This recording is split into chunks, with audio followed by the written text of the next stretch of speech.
આજે 26 નવેમ્બર એટલે કે સંવિધાન દિવસ છે અને બંધારણ દિવસ છે।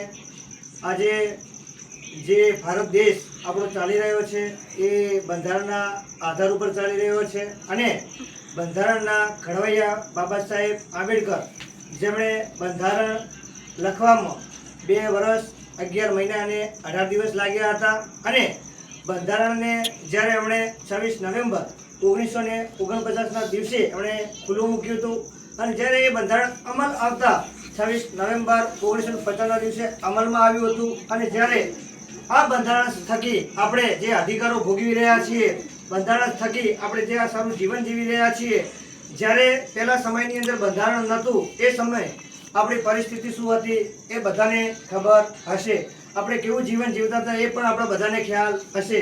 હાલ આપણે જે સૂટ બૂટ અને જે નોકરીઓ કરી રહ્યા છીએ, જે અભ્યાસ કરી રહ્યા છીએ, જે ભૌતિક સગવડો ભોગવી રહ્યા છે એ આ બંધારણની દેન છે। નહીંતર જો બંધારણ જ ન હોત તો જ્યારે પહેલાં રાજા રજવાડા સિસ્ટમ હતી એ પ્રમાણે આપણે જિંદગી જીવવી પડોત અને જે આપણે પહેલાં ગુલામી સિસ્ટમમાં જીવતા હતા એ પ્રમાણે આપણે જીવવું પડોત। પણ આ બંધારણના કારણે તમે હારી ફરી શકો છો, સારી રીતે જિંદગી જીવી શકો છો અને હાલ તમે જુઓ છો કે બંધારણના કારણે વોટ એક મત અધિકાર પણ છે। જે એક સામાન્ય વ્યક્તિ હોય એનો પણ એક મત હોય છે અને જે કરોડપતિ કહી શકાય કે જે અંબાણી અદાણી કોઈ પણ કહી શકાય એમનો પણ એક વોટ હોય છે। તે અધિકાર પણ બાબા સાહેબ આંબેડકરજીએ આપ્યો છે। એટલા માટે આપણે બીજું તો કંઈ ના કરી શકીએ પણ 26 નવેમ્બર હોય ત્યારે બાબા સાહેબ આંબેડકરજીને અને આપણા સંવિધાનને યાદ કરવું જોઈએ। કેમ કે ભારત દેશ સંવિધાનના આધાર ઉપર ચાલી રહ્યો છે અને જો સંવિધાન જો ખતમ થઈ જશે તો આપણી શું હાલત થશે એ પણ આપણને ખ્યાલ છે।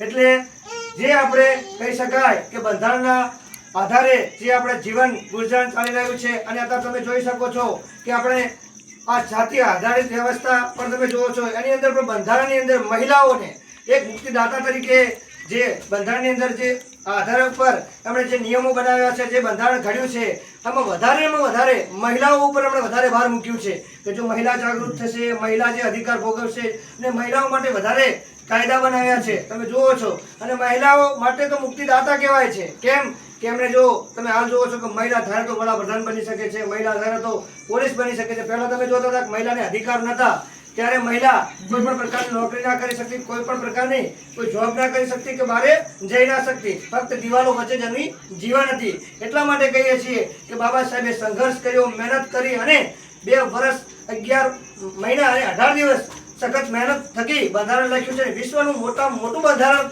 કહેવાય છે। એટલા માટે આજે આપણે બાબા સાહેબ આંબેડકરને યાદ કરીશું અને બંધારણની ચર્ચા કરી તો દરેક લોકો બોલો બાબા સાહેબ આંબેડકરની જય સંવિધાન। Thank you.